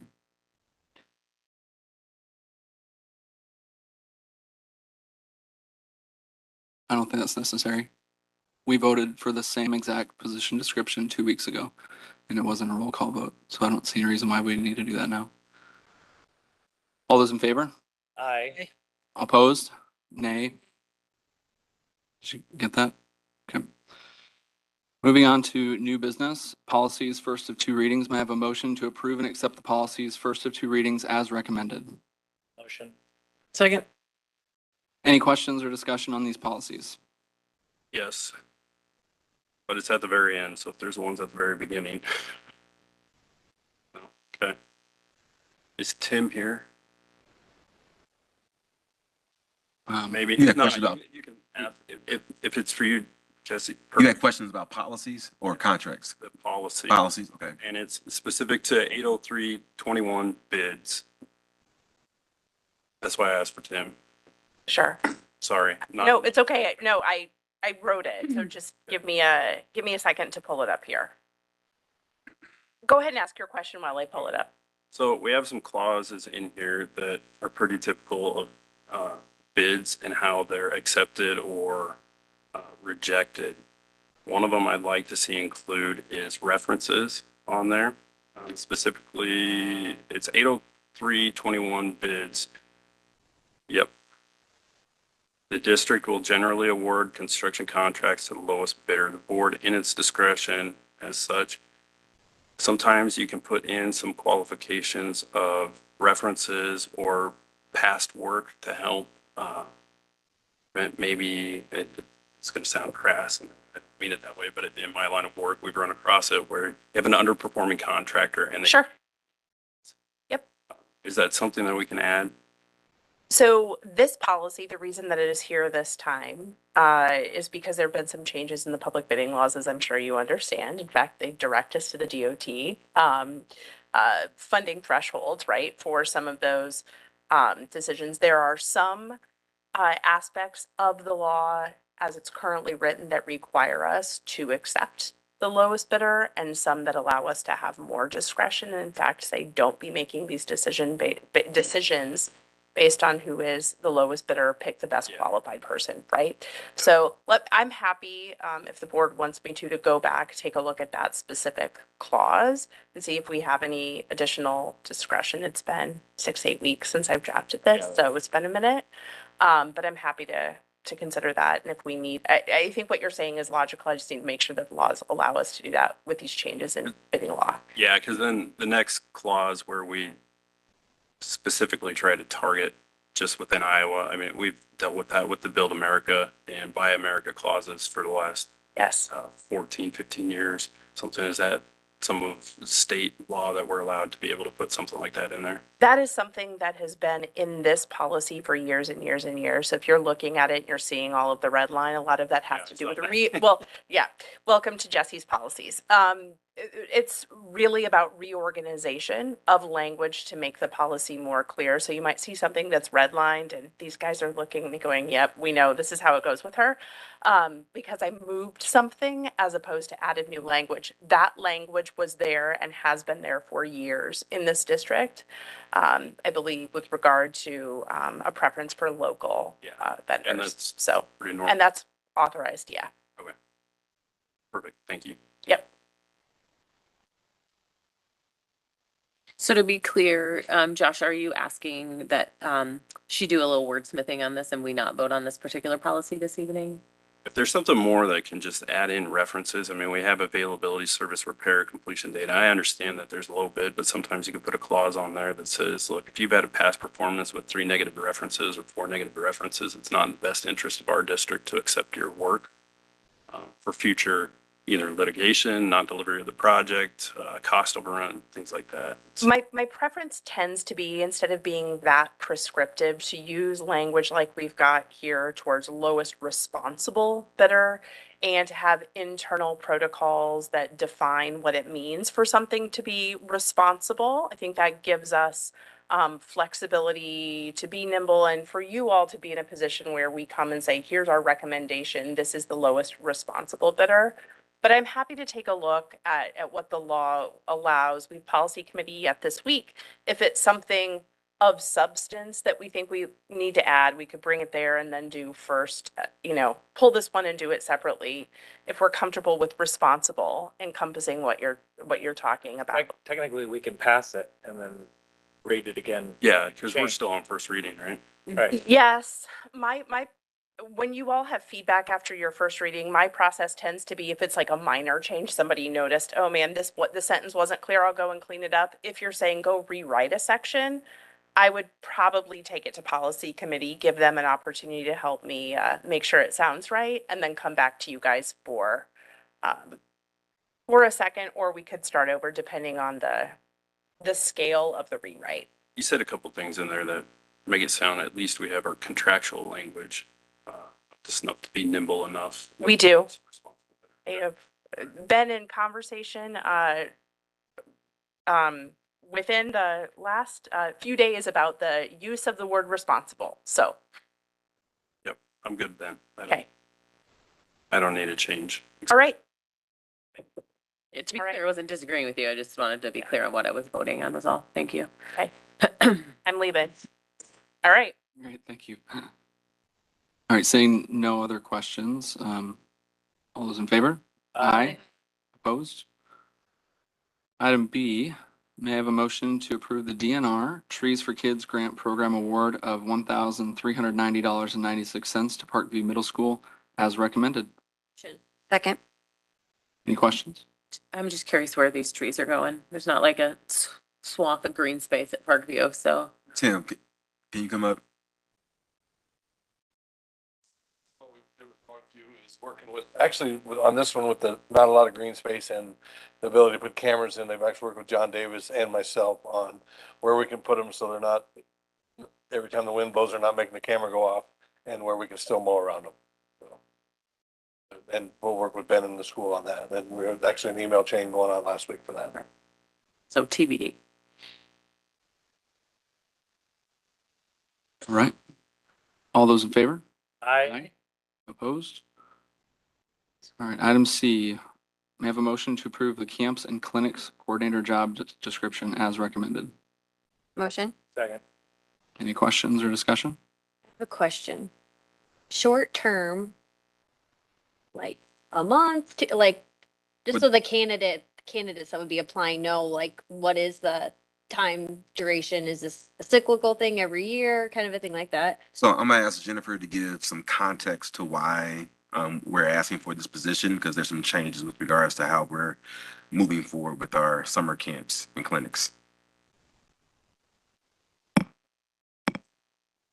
In regards to your question about the duration, I think I need to probably back up a little bit and provide you a little bit more background information, and then I'll answer your question. So the reason that the district is working on bringing camps in-house for the summer is just based on some recently received information. The DE, Department of Ed, recently revised their FAQs regarding student activities and specifically how districts should handle camps and clinics, as well as there was an advisory from our state auditor in regards to how districts utilize student activity funds, specifically facility use of camps and clinics.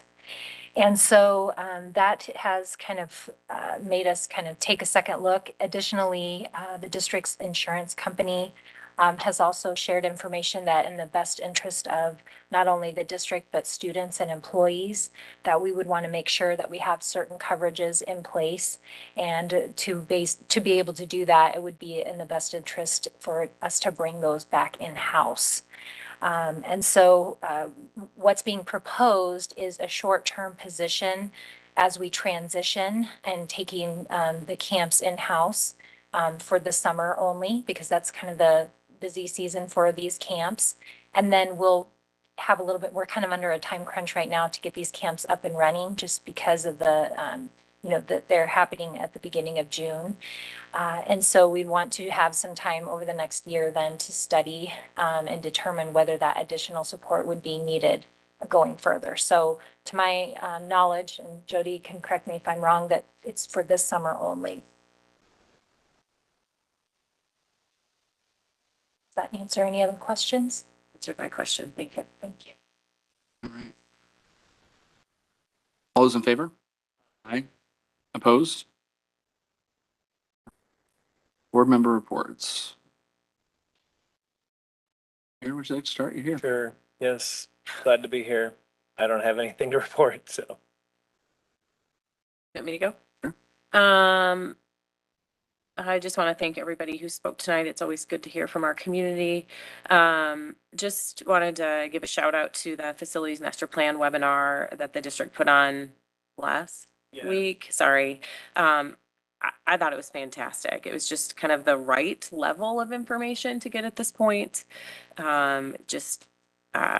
I can't speak highly enough about it, and it sounds like it connected well with the community. So I appreciate all the work that went into putting that together, because I know that is not easy to pull that off. And then I would just encourage folks who didn't get to watch it to, you can access it, I believe, on the web page. Does that sound right? And then please, please, please, please take time to provide feedback to the committee so that when the committee makes its final recommendations and comes to the board for the work session on May 1st, that we've gathered as much community input as we possibly can. There is a lot going on with our facilities master plan. It isn't, solely about facilities. And so, again, just thank you to the team that put that into place. I also want to give a shout out to the career exploration page that was referenced in the last Ankeny snapshot.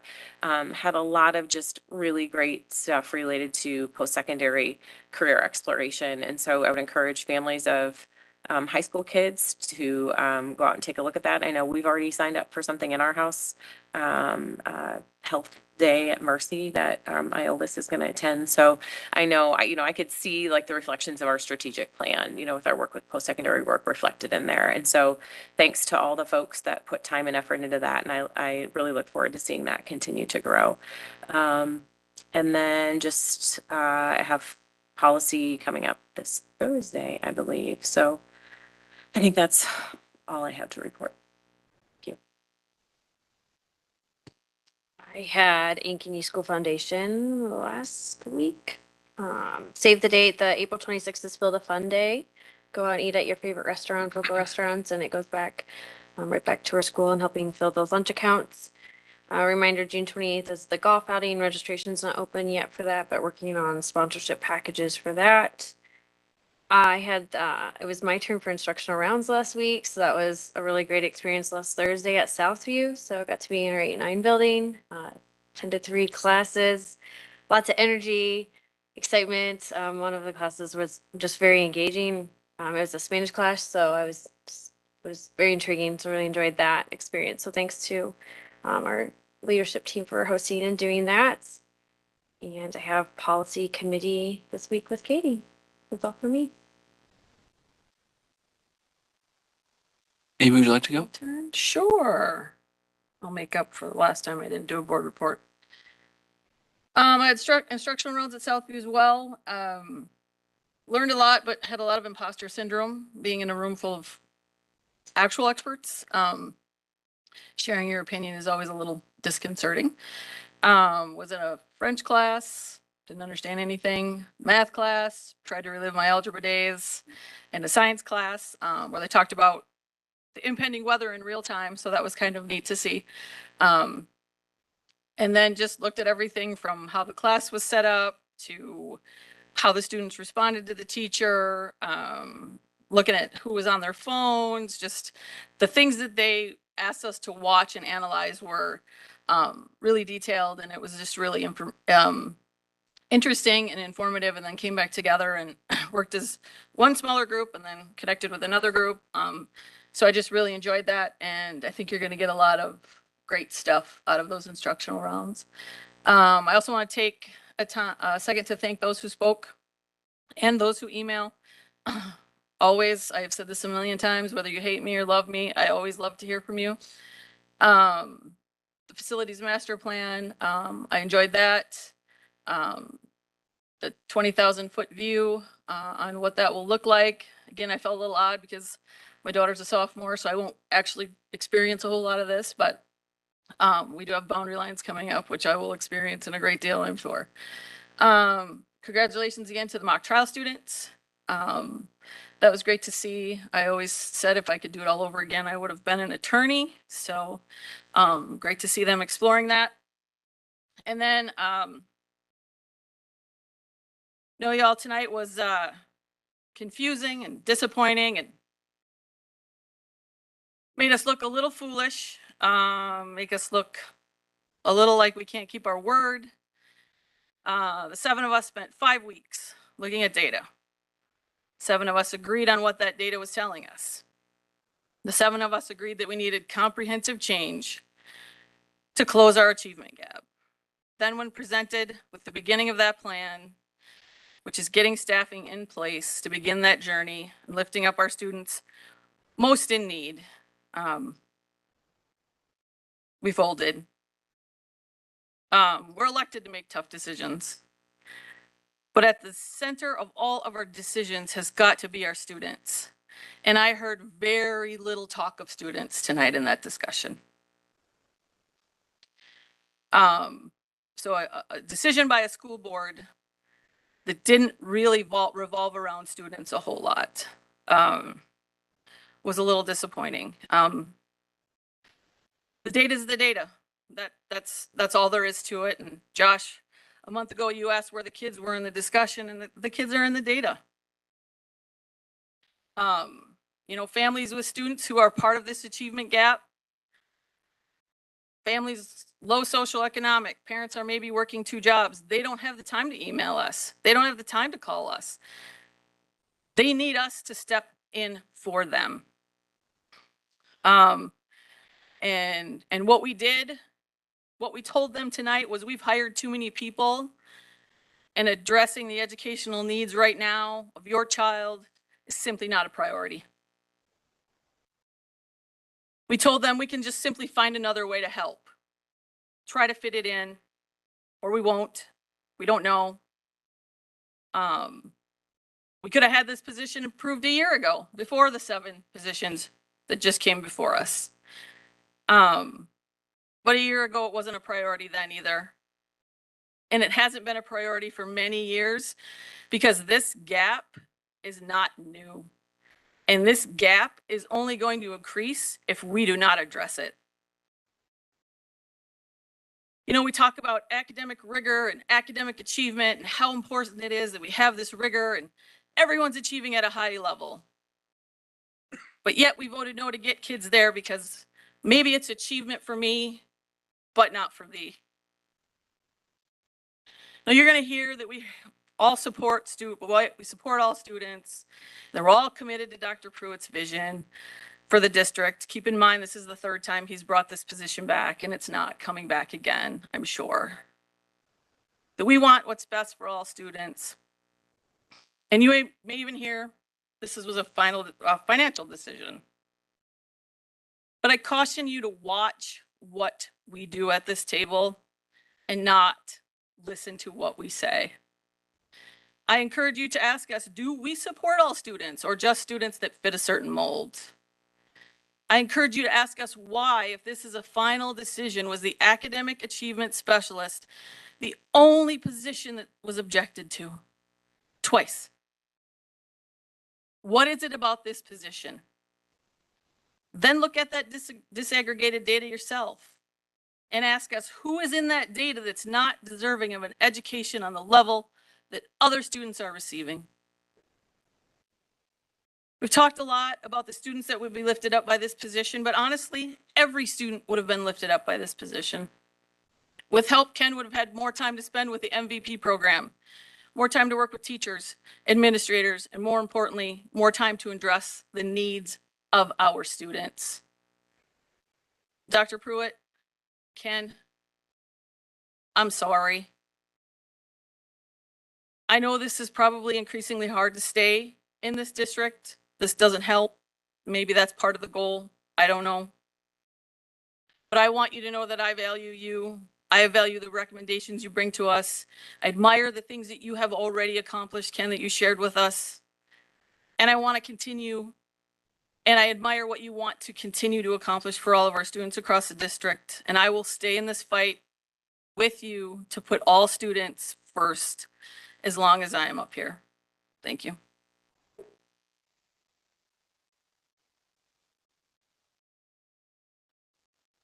It was a quiet week, outside of community engagement. Amy said it well, reach out. That's what we're here for. Met a lot of great people I wish I would have met before, this came to the table. So as I shared with some, don't be afraid to reach out.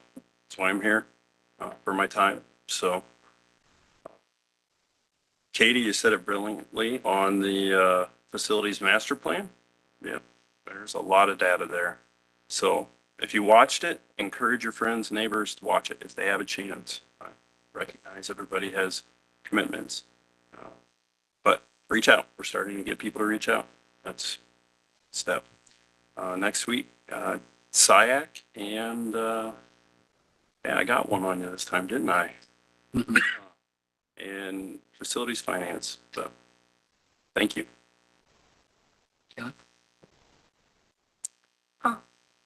Okay.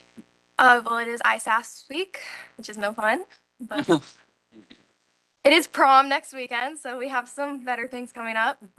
On Saturday, I am part of the Mayor's Youth Council, and we hosted the Mayor's Youth Council Youth Symposium, which we do to recognize groups and youth. And Gemma is not here, so I will brag for her, but she was our winner for Youth of the Year. So very exciting.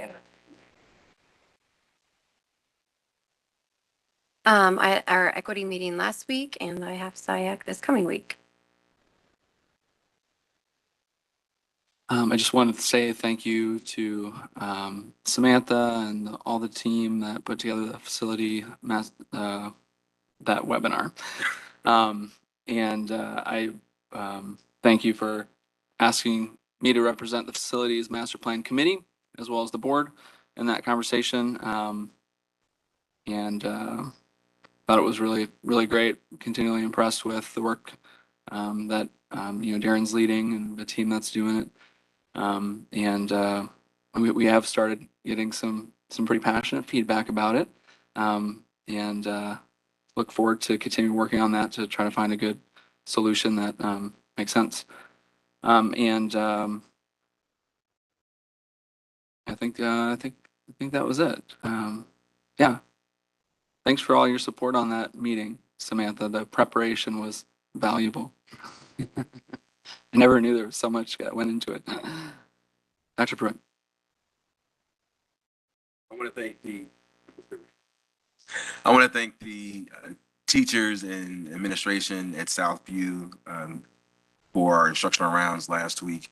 Really enjoyed the middle school students during transition periods. That's if you ever want to get an experience passing periods in a middle school or high school. I want to give a plug out to our Ankeny Historical Society. I had the opportunity to host some members of the Historical Society last week on the district's podcast. And so when it's published, please tune in. They need your support to support our city. I also had a really great conversation with some students that work on the talent, again, on the district's podcast.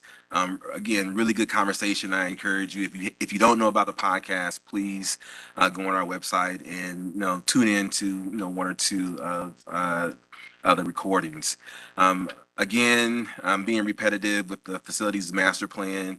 If you aren't aware, we're discussing grade level configuration, boundaries for our elementary schools, and we're discussing what the innovative secondary hub is going to look like in the future. And so if you don't know what those three things mean, please tune into the webinar. And we want your feedback. That's why we are providing this information so early before the 24-25 school year, because we want what our community's feedback is, because that's going to inform Dr. Hawk's recommendations to me before we come to the board. Thank you. This is not is the next board meeting going to be here or yes? Tim's shaking his head. Okay.